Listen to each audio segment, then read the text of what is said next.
Guys, so we're going to semi versus car up here on 83. Traffic is moving. I think they're doing a two-lane accident here.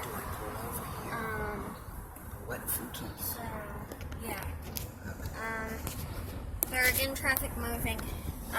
The Rescue 83 has just arrived on scene, and Vanport, I don't know if they're here yet. I think they are. Yeah, they are. Okay, at least I think that's them. I don't know. So, they're still working here.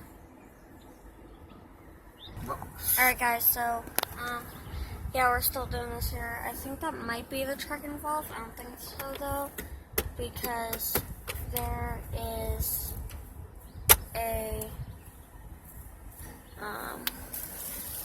or we haven't seen a car yet, and there's no front-end damage on that.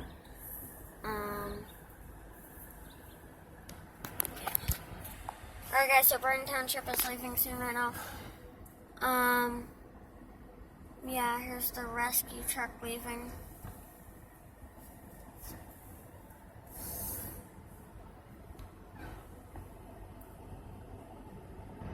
And there's the tow truck leaving. And there is the car. Whoa, dude. He did not have a fun time. Should have been paying more attention. And then hitting of a semi. Jeez. There are definitely injuries on that. We're still going back to